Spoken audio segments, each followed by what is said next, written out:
Crime, Wine, and Chaos contains adult language and graphic content. Listener discretion is advised. Next round's on us, Chaos Kids. I'm Naomi. I'm Amber, and this is Crime, Wine, and Chaos.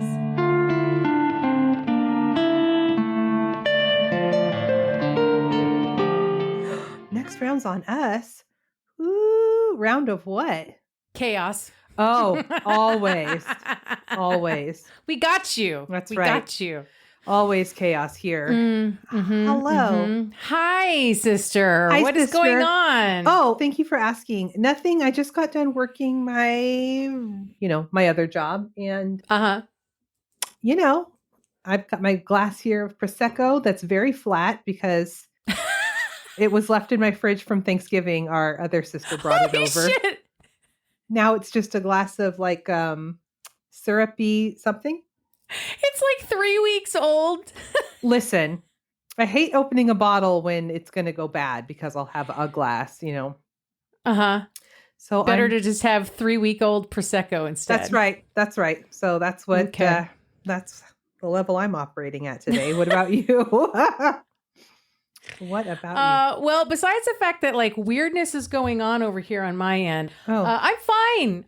You know what? I'm fine.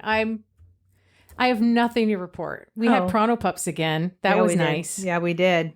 That's right. Little business that was a good meeting. time. Little Prono business Pup. meeting. Speaking of business, Mm-hmm. I wanted to talk to the Chaos Kids for a second. Okay. Are you okay with that? Oh, sure. Yeah. I mean, you can be here too. Oh, okay. Thank you. You don't need to go anywhere. We were talking about how after we had conversations with a couple of different people, we realized that people may not know that streaming our episodes wherever you stream them does not actually generate any revenue for us. Mm-mm. We don't get a per download penny or whatever, from Spotify or Apple or any of the other services. We get no...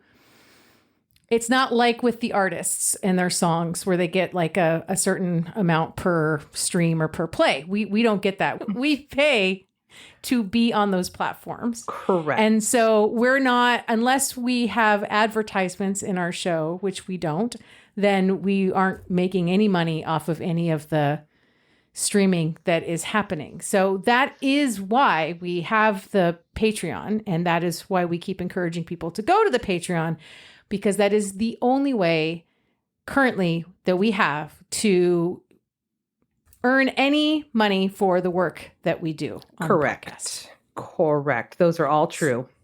So I just wanted to throw that out there. Thank you. In case anyone was under the misconception, we love your support. We love that you're listening. And this is not to tell people that they need and must go join the Chaos Kids Club over at patreon.com/crime, wine, and chaos. But if your intention is to support us monetarily to make sure that we can keep doing this and be able to pay to keep the lights on over here, then maybe that is the thing that you needed to know to inspire you to, throw us $5 a month, get a bonus episode every month, and hear the new episodes a day early every week. Correct.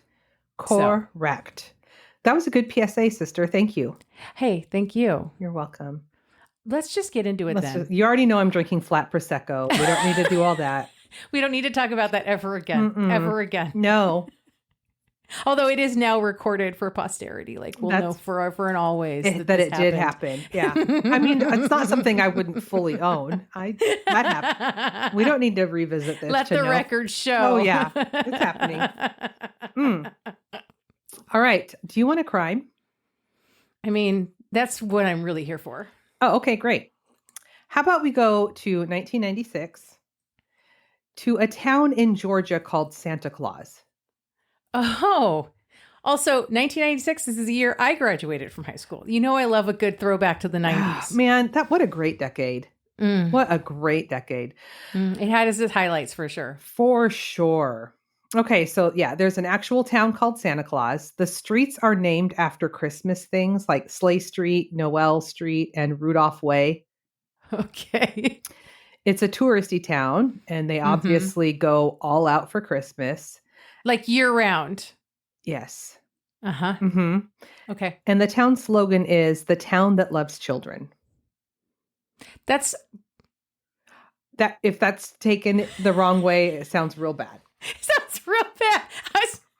Mhm. You know, you're talking to a fellow true crimer, so like my first thought, For sure. like, not good. Not good. We need a new slogan. Of all the things that the slogan could be in the town called Santa Claus, this is not the one I would have gone with. That's all I'm saying. not. No, me, same.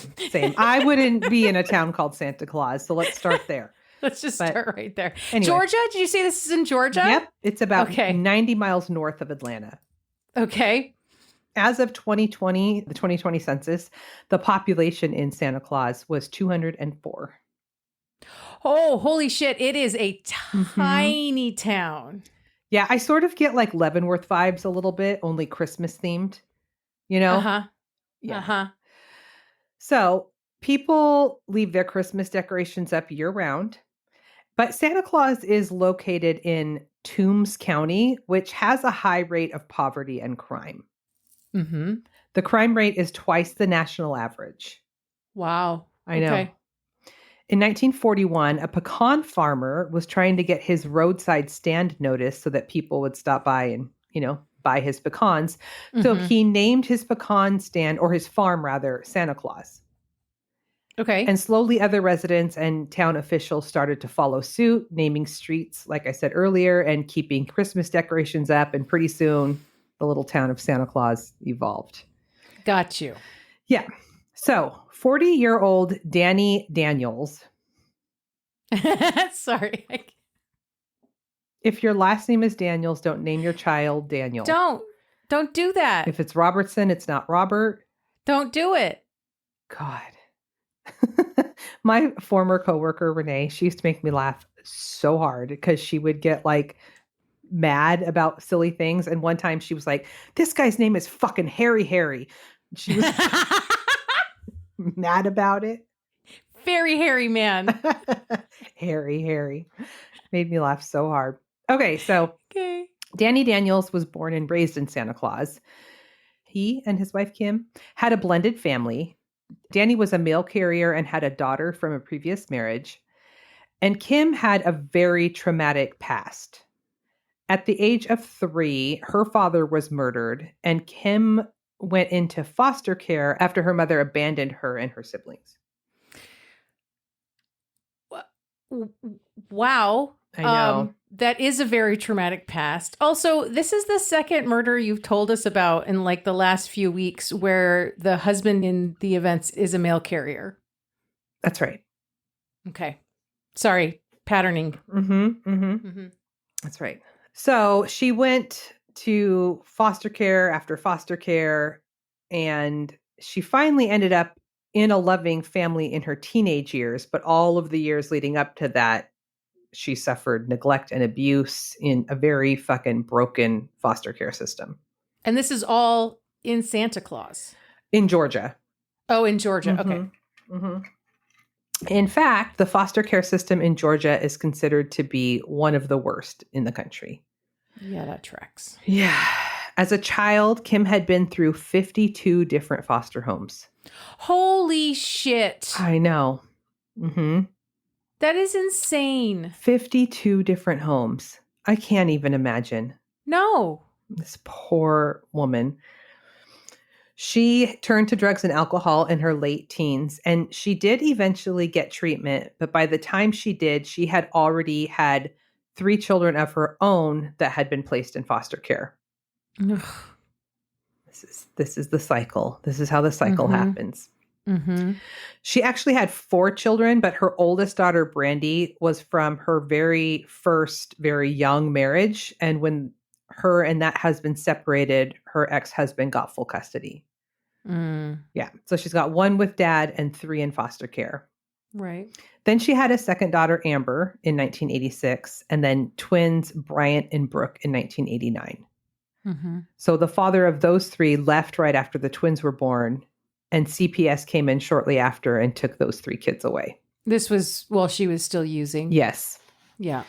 It wasn't until she reconnected with her sister Connie that she really became aware of how much the foster care system had negatively impacted them in their life. And Right. so she made a promise that she would get herself clean and get her kids back. Okay. So she joined a Pentecostal church, which is like super strict evangelical Christianity. Are these the ones that do like hands in the air, tongues, and That's my and next like sentence. Okay, I was like, I think they might even be snake handlers, but I'm not Oh, sure. Speak in tongues. Women don't cut their hair. It was a pretty extreme move from the life that she was living, but it worked for her. It worked for her. She got clean. She got her own apartment and landed a job. She got Amber and the twins back shortly after. Okay. And it was at this church that she met Danny Daniels. Okay. He was 10 years older than her and a very religious man with a daughter, like I said, from a previous marriage. Her name was Jessie. And the two started dating, and eventually they got married and they blended the family. And it was really natural, like they had always been together. The kids, everybody, just smooth blend. Okay. Kim was even able to reconnect with her oldest daughter, Brandy, who was still living with her dad, but she would come and visit her mom and Danny on the weekends. Right. So a few years into the marriage, the couple decided to become foster parents because Kim really wanted to provide the loving and safe home that she wished that she had had as a child. Okay. I know that something can't bad the is Pentecostal coming. church. Are you still stuck 3 paragraphs back at Pentecostal church? I just know that something bad is coming, and I'm just waiting for I'm just taking it all in and waiting for the. There's a lot of heavy breathing over there. So are you okay? Blink twice if you're in danger. Just kidding. Yeah. Sorry. I got stopped when you said can't cut your hair. Oh God, that would be a hard pass for you, right? Yeah, right. I could vibe with that. Every 6 weeks, like clockwork. I'm not even exaggerating. I'm like every 6 years, like clockwork. Yep. Okay, so they decide to be foster parents. They had kids that would stay with them from anywhere from a few weeks to a few months. And at this time in 1996, they had started the adoption process for 3 foster kids that were living with them at the time. So Kim was a stay-at-home mom, and she had kids in her home ranging from infant to teenagers, and she absolutely loved it. She felt like she was doing exactly what she was put on this earth to do. One of the kids who stayed with the Daniels was a little girl named Joanna Mosley. She had been taken from her mom, Latrell, because of neglect. And Latrell had a long history of abuse and neglect of her children. But even though she had this long history, she got real pissed when her kids were taken. This is such a weird, we'll get into it. Latrell has some weird things going on. Okay. Like she doesn't want them there, but she's also like, it's just weird. Okay. So 10-year-old Joanna was a challenge for the Daniels at first. She needed more attention than any other kid that they had brought in. And Danny and Kim would always tell their foster kids that they could call them mom and dad if they wanted to. And Joanna did call Kim mom. And she was really, really patient with Joanna. Like she was a lot to deal with. Okay. And when she got mad, she would tell the Daniels that she would basically like, I'm going to sick my mom on you. Her real mom, Latrell. Okay. Joanna did start to fit in with the Daniels family and things got better, but she did miss her biological mom and her half-brother, Jerry Scott Heidler. Who was still with the mom. Yes. Okay. Joanna confided in Kim about how she missed her mom and brother, and Kim understood the importance of like repairing the mother-daughter relationship and reuniting Joanna with her biological family eventually. And so she would take Joanna about an hour outside of Santa Claus, where they were living, to visit with her mom and brother. Initially, Latrell seemed grateful to Kim, and the two women had a pretty good relationship, and Kim even got to know Joanna's brother, Jerry. It's weird to me that only one child is removed. Well, we'll get into it. Jerry's like 18 at the time, I think. Oh, okay. Mm-hmm. And this was where this is going to get confusing. I'm going to try to keep calling him Jerry, but he was introduced to the Daniels family as Scott. Okay. Mm-hmm. Kim recognized that Scott, aka Jerry, also had a severe drug and alcohol problem, and she invites Scott and Latrell to attend church with her and her family. So Jerry's 18, and Kim and Danny also invited Jerry to come and stay with them periodically if he wanted to. Like, spend time with your sister, you can stay at our house. Like, they wanted him to have a healthy home environment, right? And how old was Joanna at this time? She's 10. Okay. Mm-hmm. So, because Kim really believed that she could help Jerry, and she really empathized with him because of her own history with addiction, right? Right. And he accepts their offer. But Kim and Danny didn't really know Jerry's full history. Oh. At the age of 4, he had open heart surgery. And because of this, his mom, along with other adults in his life, never punished him. Like, he was never forced to do anything. Everyone babied him and tiptoed around him. Like, he almost died so he can do whatever he wants. Oh. Uh-huh. So Latrell, the mom, also has some weird behaviors. On the one hand, she's really neglectful, and oftentimes her kids would go hungry. But then at the same time, she was like, ride or die. Like, don't fuck with my kids. Right. Okay, this is not uncommon, and it's very strange. This is that thing we've talked about, though, where a lot of people, and this is like a really, because this goes into like an even broader topic about things we've talked about how you can do things to kids that would get you in jail if you did it to adults, and what we allow parents to do to kids and blah, blah, blah. But it's that thing, we've talked about this before too, of a lot of people think of their children as belonging to them. Mm-hmm. So it's not so much that like she's ride or die for her kids because she's like this fierce mama bear that loves them so much. It's because they're hers. Mm-hmm. And if anyone's going to do anything to those kids, she's the only one that's allowed to do that because they belong to her. Mm-hmm. It's like someone fucking with her car. Yes. Yeah. Exactly like that. Mm-hmm. Yeah. It's exactly like that. Even if she trashes her car and doesn't take care of it, no one else gets to do that because it's not theirs, it's hers. Correct. Yeah. Yes. Oh, yeah. That's exactly what's going on here. I don't like it. So she could be really vindictive of anyone who came between her and her kids. Mm-hmm. You know, Mm-hmm. Jerry grew up with older brothers who physically abused him and in a home where the electricity and water would oftentimes be shut off for non-payment.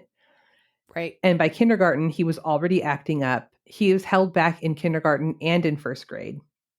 Mm-hmm. So it wasn't long before neighbors started to call CPS on Latrell. And anytime this would happen, she would pack up and move. Right. They stayed in several different trailer homes over the years. Mm-hmm. Just over and over and over again. Mm-hmm. He was placed in different foster homes, but he would always end up back with his mom. He had criminal charges and was using drugs and alcohol by the age of 11. Wow. Uh-huh. And as he got a bit older, he started to go by the name of Scott, I think to avoid being associated with his very long rap sheet. Right. So it's back to 1996. Jerry, or Scott, was staying with the Daniels, and one day Danny Daniels was on his roof with a friend cleaning the gutters, and he heard Jerry interacting with Danny's teenage daughter, Jessie. And the interaction was inappropriate. And Jerry had already had outbursts of anger in the Daniels home, like throwing things at the family dog. Okay. So Danny told Jerry that he could no longer stay at their home. Mm-hmm. And Jerry just sort of shrugged and seemed fine with it. Like, yeah, whatever, dude, fuck you. Yeah.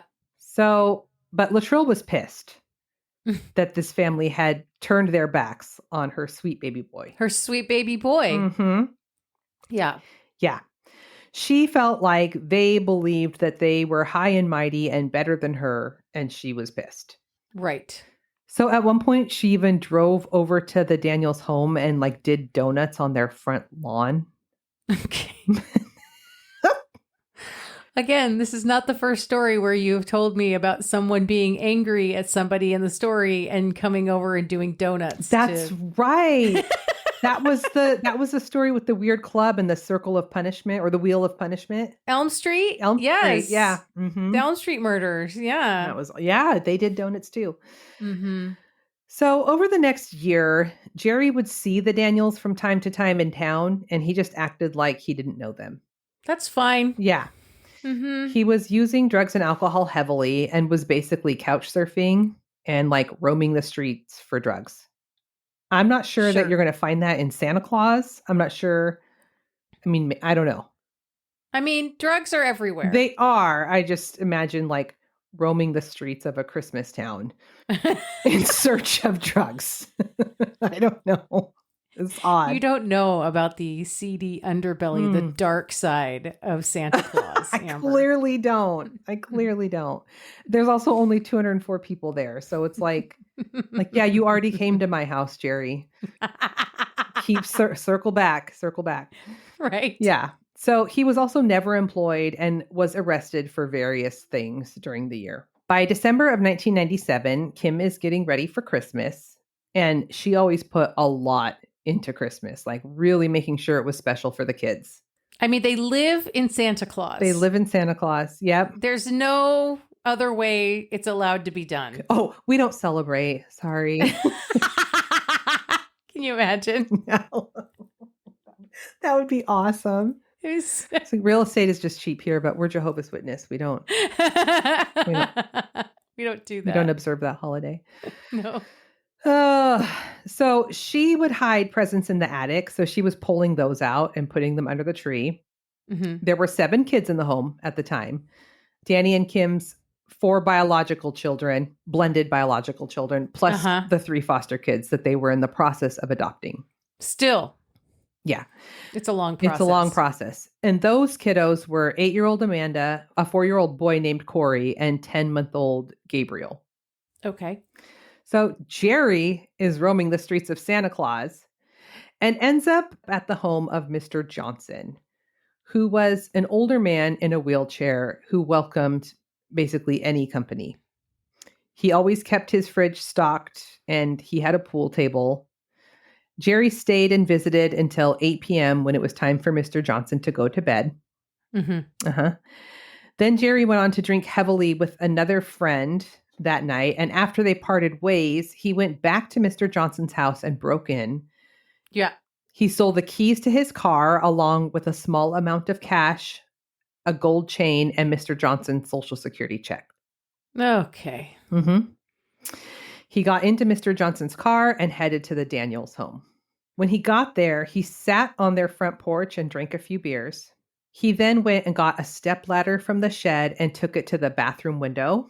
Once he got into their house and started down the hallway of their home, it was like 1:30 a.m. Everyone's asleep.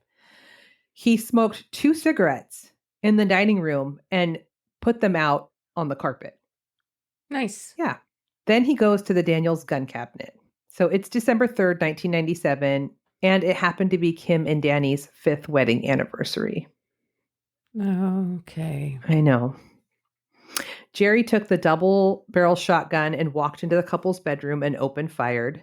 Kim died instantly, but Danny got up and put his arms up in defense, but Jerry shot him again. A shotgun is fucking loud. So loud. So loud. So, of course, it wakes up the kids. Danny's daughter, Jessica, who was 17 and the oldest, she got up and ran to the bathroom. Jerry ran into the boys' bedroom. 4-year-old Corey was hiding in the closet. Oh. I know. And 8-year-old Bryant, one of the twins, was like frozen in fear sitting up on the top bunk. So Jerry shot Bryant in the head. Mm-hmm. Yeah. Then Jessica ran from the bathroom towards her parents' bedroom, but Jerry caught up with her and shot her in the back of the head. Oh my God. I know. He went back into the couple's bedroom and shot Danny again. I don't know if he was making noises or moving. I can't imagine. Then he heard 8-year-old Brooke, the other twin, Brian's sister. Yeah. And she called out and she was like, Scott, because the kids knew him as Scott. Right. And she's standing there with her sister, 10-year-old Amber, and their foster sister, 8-year-old Amanda. They were all huddled together and crying and not understanding what was going on. Oh my God. Mm-hmm. So Jerry tells them that someone was in the house and that they needed to come quickly. So he ushered them outside and into the stolen car. I'm sorry. Now he's Mm-hmm. Yeah. As they're getting out of the car, 4-year-old Corey came out of the closet and was looking out the window and crying as Jerry and the girls were leaving. Oh, 4-year-old. baby. I know, but he hid in the closet. That was so smart. Oh. Jerry saw him and for a second, aimed the gun at him from outside on the lawn, but changed his mind and got in the car and drove off with the girls. So 4-year-old was too young. Mm-hmm. And there's still the 10-month-old baby is in there too. Right. Yeah. So they drive off and 10-year-old Amber asks him where they're going. And Jerry tells her that he's taking them to a friend's house on Candy Cane Road for safety. But Amber told him that he already passed Candy Cane Road. So Jerry just bluntly told the girls that he was kidnapping them. Oh. Yeah, he doesn't have a solid plan here. No, there's no plan. And he's probably heavily under the influence at this point.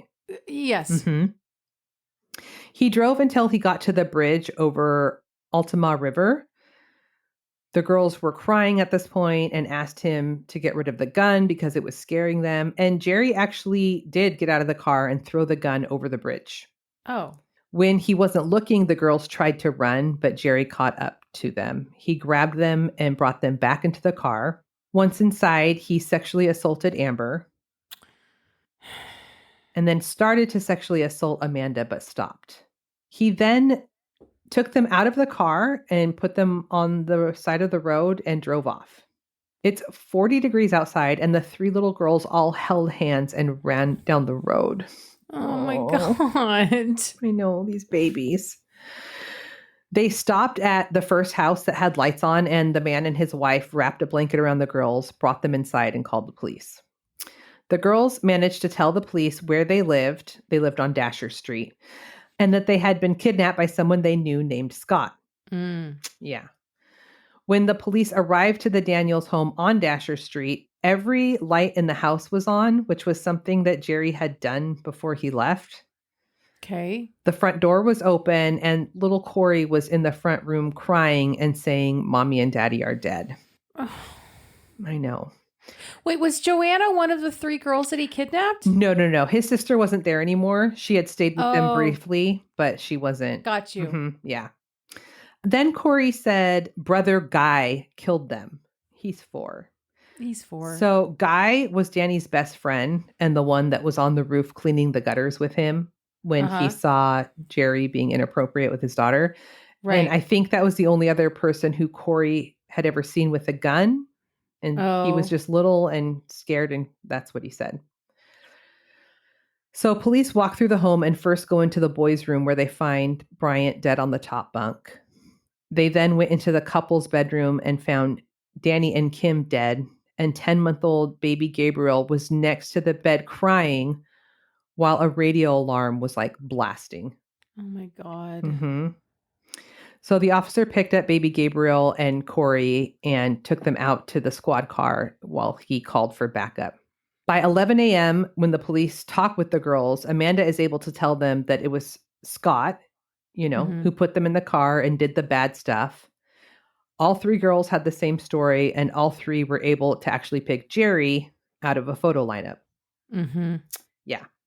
And of course, Jerry's DNA would later be found on cigarette butts that he put out on the carpet, as well as on Amber from the sexual assault. Right. So after he did all this, he returned to his mom's house and was asleep on the couch when police came and passed out on the knocking. couch at home. It's fine. Yep. So they came in, grabbed him off the couch, brought him down for questioning, and he immediately confessed to everything. Okay. Yeah. He said he just went berserk. Oh, right. When he went to trial, the purpose was to figure out sentencing because obviously, the jury deliberated for less than 40 minutes, found him guilty on all 4 counts of murder, kidnapping, child molestation, and burglary. He was ultimately sentenced to 4 death sentences. Oh, Mm-hmm. You know you can only kill him once, right? I know. And Latrell maintains that her baby boy is innocent. Are you Yep. Even though he confessed? Correct. He would never do such a thing. He was set up by those weird people that took her kids. Yeah. He was set up by the people he murdered. Yeah. It was all a setup. Yeah. That is the death in Santa Claus. Those poor people for bringing in foster children because they wanted to do the right thing because of Kim's experience is ultimately, I don't know. It's awful. Well, I mean, no victim blaming here, but she had some pretty loosey-goosey boundaries. I know. Yeah. You know? Mm-hmm. Help can look like a lot of different things. It doesn't have to be opening up your home. That's right. Yeah. That's right. Yeah. Especially when you have little kids and you're responsible for kids that technically aren't yours. And I know. holy shit, sister. Well, Mm-hmm. remember when you said like a couple episodes ago that you were never going to do another child murder again? Listen. Oh, sister, how about a chaos? That sounds good. This will actually be a palate cleanse. Oh, good. Mm-hmm. Good. Mm-hmm. We're going to learn some things. We're going to go on a little ride. It's going to be, good time. Good. Okay, so the United States Military Academy West Point, most often simply referred to as West Point, was originally established as a fort during the American Revolutionary War because it sits on strategic high ground overlooking the Hudson River about 50 miles north of New York City. Mm-hmm. It wouldn't be until 1802 that the fort would be turned into a military academy.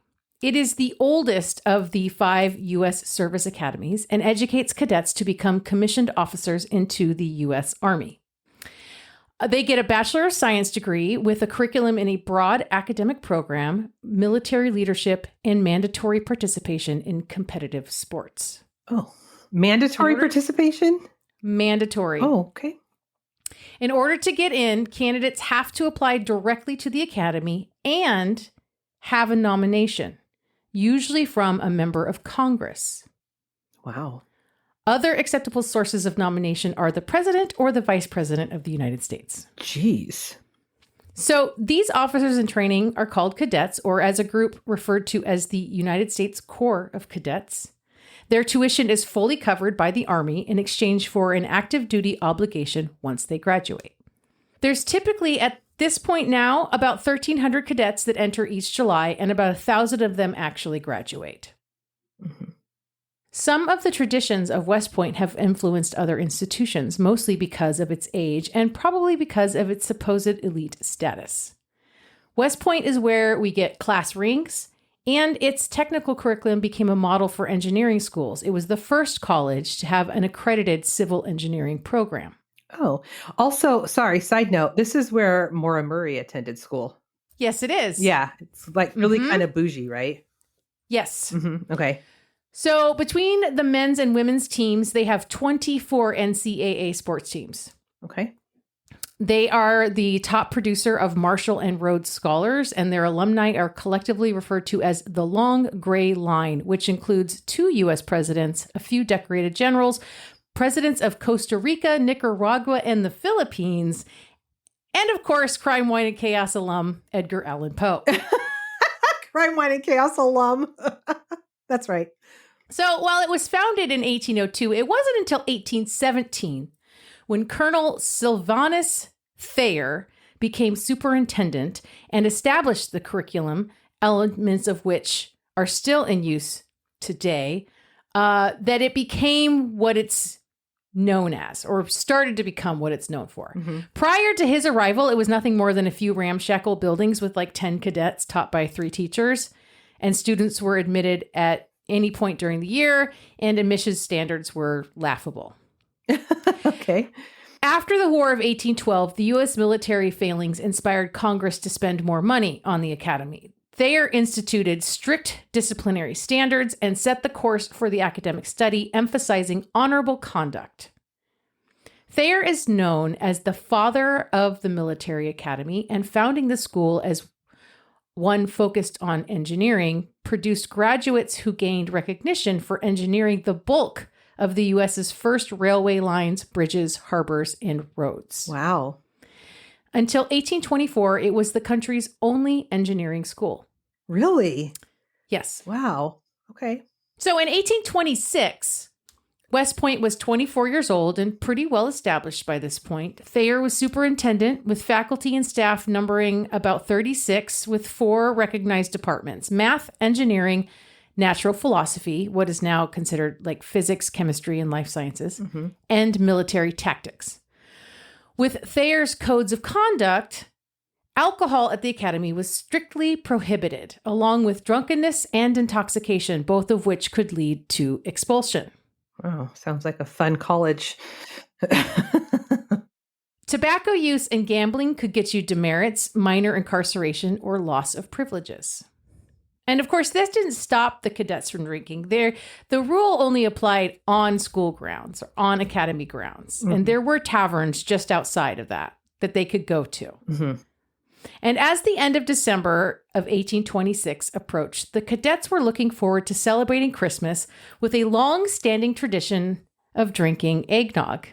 Oh, How do you feel about eggnog, I sis? hate eggnog. Samesies. And the idea of getting drunk off of like alcoholic eggnog, that's a lot of nog. And I just, whoa, that sounds It like depends a on how gut punch. It depends on how stiff your nog is, right? Sebastian fucking loves eggnog. So does Jade. It's so weird. Our kids love eggnog. I think it's so gross. I think it's so gross too. I meant that's a lot of heavy dairy in the tummy. so much. Yeah. We're going to talk about eggnog. The origins of eggnog as a word, as a drink, and its original ingredients are all debated. For example, the word nog was a kind of strong beer brewed in East Anglia, an eastern area of England. And the first known use of the word was 1693. But nog may also come from noggin, which is a Middle English term for a small carved wooden mug used to serve alcohol.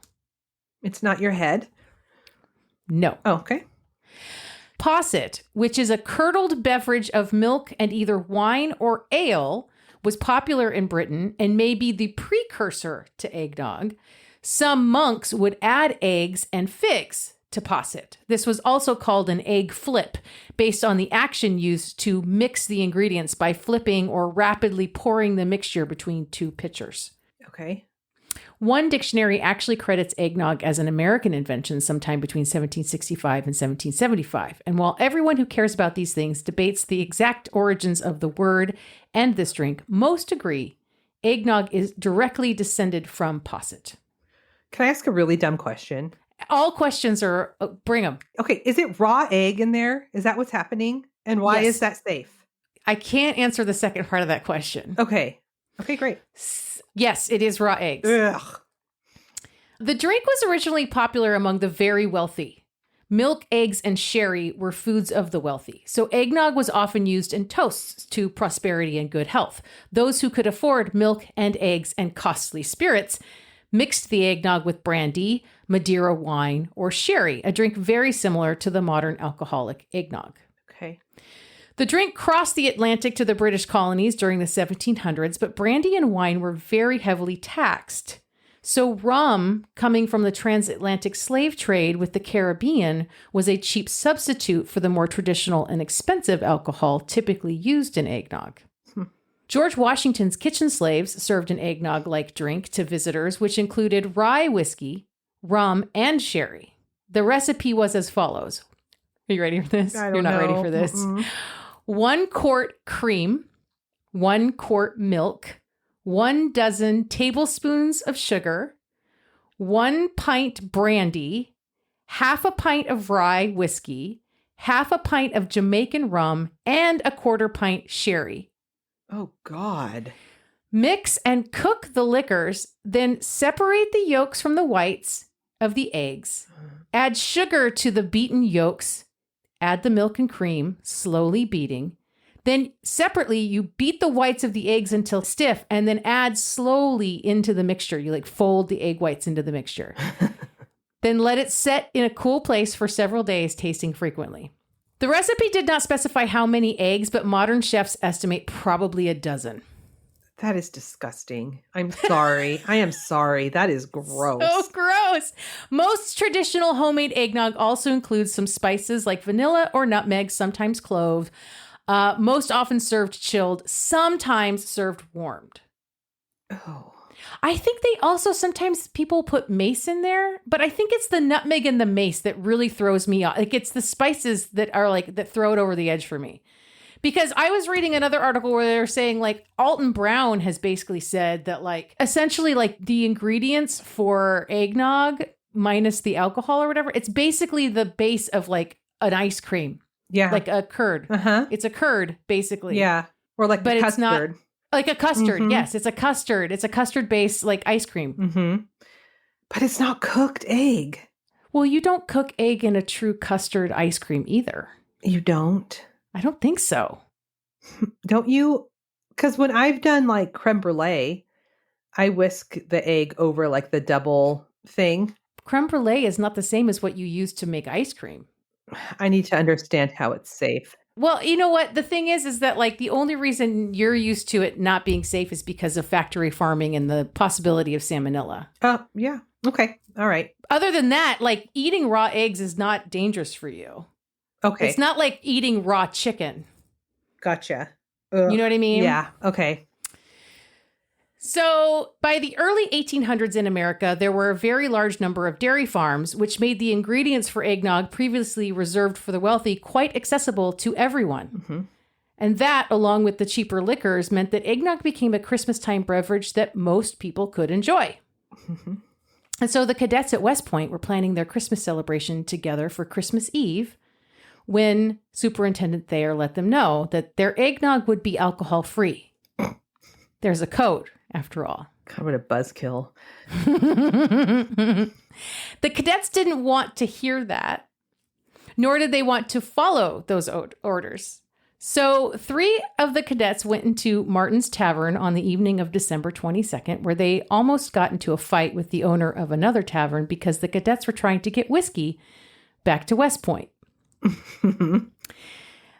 They somehow got a private who was like the duty security guard. I think that actually guarded like the dock because they're going back and forth across the river. They basically bribed him to let the 3 cadets take a boat across the Hudson that they could smuggle the whiskey on. Oh. Their plan was to buy a half a gallon of whiskey for the eggnog for the Christmas party that was planned for the 24th in the North Barracks. The 3 actually got their hands on 2 gallons of whiskey and successfully smuggled them into the North Barracks, room number 33. Mm-hmm. Another cadet also came back to the North Barracks, room number 5, with a gallon of rum. God. Ugh. The next day, the 23rd, things were very normal. Superintendent Thayer had his normal meetings. Classes and barracks inspections proceeded as usual. And that evening, Thayer held a Christmas party at his residence, presumably with faculty. Entertainment was provided by the Westpoint Band. The party ended at roughly 9:30 p.m. Wholesome fun. That's right. Entertainment by the band, in bed at 9:30. That's right. Okay. Around 6 p.m. that same evening, 4 of the cadets met up at Benny Haven's Tavern, where they had a very normal conversation about life as a cadet and left before Academy Quartermaster McKay arrived. Meanwhile, back at the North Barracks, other cadets were planning the party, including taking turns running down and stealing bits of food from the mess hall. And the cadets that lived in the South Barracks found out about the Christmas party that the North Barracks were planning. Mm-hmm. On Christmas Eve, around 10 p.m., the party began with about 9 cadets and the eggnog loaded with booze in the North Barracks, room number 28. There was a cadet and a captain in charge of standing post outside the North Barracks and keeping an eye on the building. And they did have a discussion about the smuggled liquor, but I'm not sure if that discussion amounted to anything at that time. Okay. More cadets showed up to room 28, and another party started in room 5. Someone ran off to one of the nearby taverns and picked up another gallon of whiskey. Oh my God. This is how many gallons of liquor do you need? I don't know, but I think we're at 4 now. I think so. Yeah. Around 2 a.m., one Cadet Charles Whipple, who was himself some kind of superintendent of the division, interrupted a round of singing going on in room 5, had some sort of verbal exchange with the rowdy cadets in there, and then returned to his room. The captain, assigned to the North Barracks, did a patrol around 3 a.m. while one of the lieutenants was sleeping through the whole thing. Okay. By 4 a.m., the captain was disturbed enough by the commotion of voices he heard coming from the floor above him that he went up to room 28 to see what the fuck was going on. Mm-hmm. He found 6 drunk cadets and 2 others asleep. Or passed out, however you want to call it. He ordered 2 of the cadets to get back to their rooms, and then he woke the 2 that were sleeping and ordered them to leave as well. And then he confronted James W.M. Weems Burnian. His nickname is Weems. Okay. Who did not back down from the captain. Kind of got in the captain's face. Uh-oh. After delivering a very stern lecture on the possession of alcohol on the premises, the captain left the room around 4:15 a.m. Weems started ranting about the captain and being angry at the captain, and another cadet, Billy Murdoch, decided to organize a riot against the captain. Oh my God, these dudes are all so drunk, right? So drunk. That this sounds like a shit hot idea right now. Yes. Oh, okay. So by 4:30 a.m., the captain's over it. He wants to go to sleep, but now some of the cadets are going to fuck with him. Mm-hmm. So 3 times he hears knocks on his door, only to get up, open it, and find no one there. God. Then he finds another drunk cadet, and he saw another one heading to room 5. That was a party that he had yet to break up. Mm-hmm. And so there he finds 13 cadets. So now room 5 is actually a bigger party than room 28. Okay. They're all drunk as skunks and they are still partying. It is 4:30 in the morning. They are going hard. So he orders one of the cadets to open up the footlocker of like another cadet. But the cadet that he was ordering refused. He would not do it. So then the captain just yells at them like, no more disorder. And he leaves to go looking for the lieutenant that had been sleeping through all of this. Right.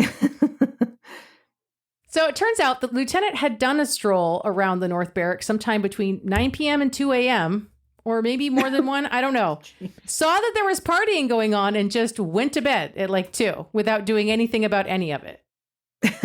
He doesn't want to be bothered with that. No, but he was woken up by loud yells. And when he came out of his room to see what the fuck was going on, he was attacked by 2 cadets. Oh. One of them, Fitzgerald, actually had a weapon, and the lieutenant arrested him for brandishing that weapon and then informed 2 cadets in room 29 about this arrest. But at this point, noises were erupting from the South Barracks now, which distracted the lieutenant. And at the same time, the sentinel, that kid from the very beginning who was supposed to be on point for the, rotation for the night to keep an eye on the building, he gets knocked out by one of the cadets that the captain has thrown out of room 28 earlier in the wee hours of the morning. So the other sentinel, because there's like this relief sentinel that's supposed to come on in the early morning hours. Mm-hmm. He runs into 3 cadets who are very drunk. And when he asked them what they were doing, they told him they needed to get some drums and a fife, which is basically like a piccolo. What? So it's like 5 a.m. and the captain comes around, encounters another drunk cadet who's like wandering the academy. And at this point, several windows had been broken. The captain goes back to his room, presumably just looking to get some sleep. Mm-hmm. Like he is just over it. It is like 5 a.m., 6 a.m., somewhere in there, 5:30 a.m. This has been going on all fucking night. They've got to be winding down, right? So a bunch of cadets come attack his door. And one of them draws his pistol and starts shooting into the room. Oh, God. And so the captain like throws open his door and he yells at the cadets to stop and he starts arresting them. And then the captain orders the overnight sentinel to find Commandant Worth in his quarters. And then the other sentinel asked the captain to go find Superintendent Thayer. But the captain's like, no. Just go get Worth and get him here. Like, we're not going to go to Thayer yet. Right. We have this under control. No, they don't. Right? Yeah. So a bunch of the drunk cadets thought that the captain was actually calling in the bombardiers to quell their riot with like their heavy weaponry and stuff. So a bunch of them who weren't even the drunk ones. They take up arms because they're going to defend the North Barracks. What? Yes. Okay. But Thayer actually was awake because around 5 a.m. he woke to the sound of drums. Jesus. And a piccolo? Yes.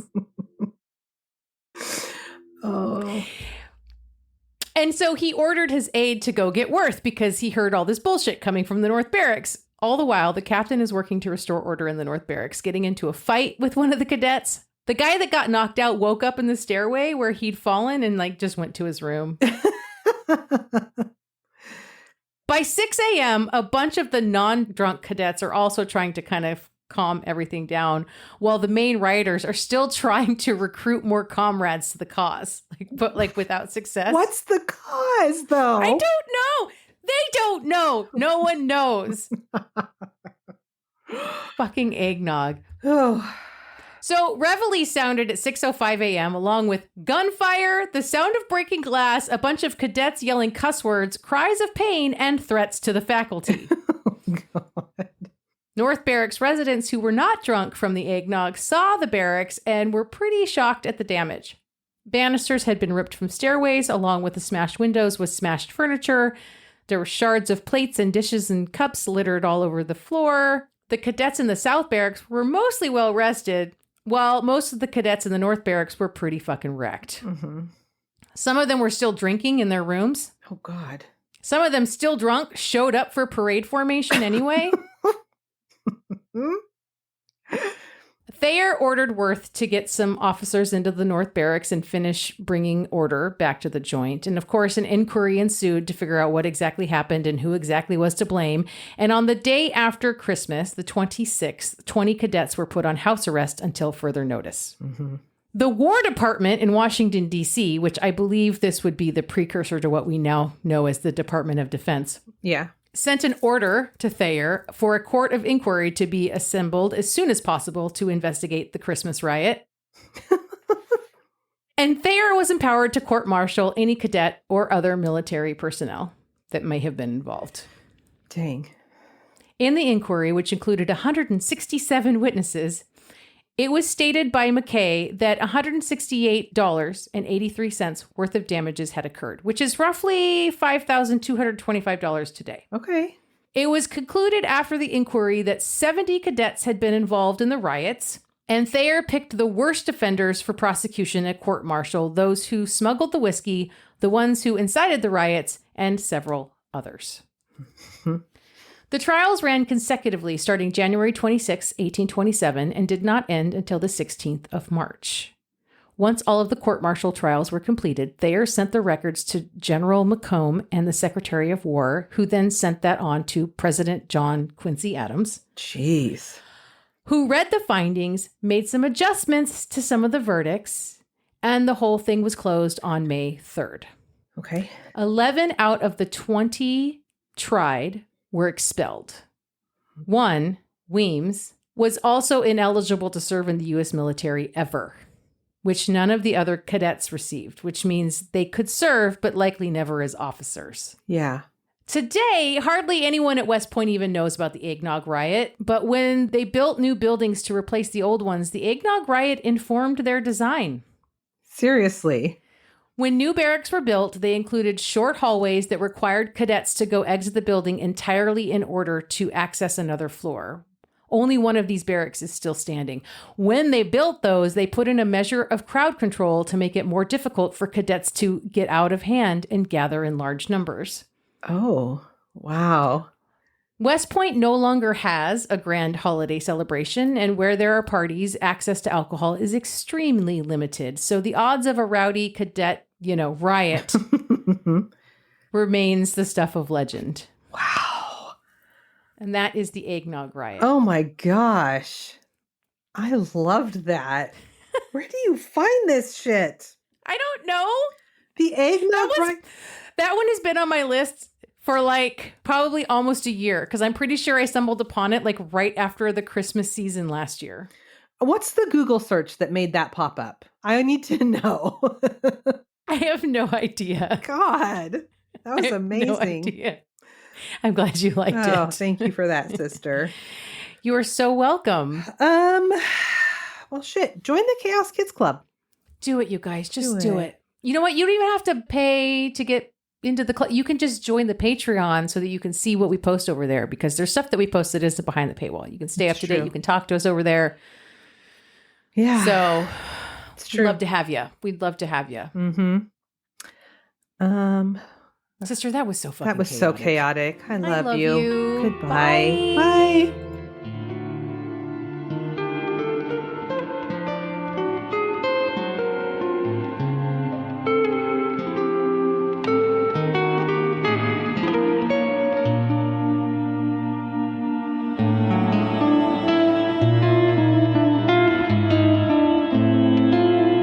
Crime, Wine, and Chaos is produced by 8th Direction Records.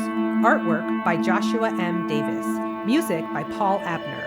If you would like to support the show, you can visit our Patreon page at crimewineandchaos.com/Patreon. Cheers. Oh shit, sorry. Oh my God, how rude. So fucking rude.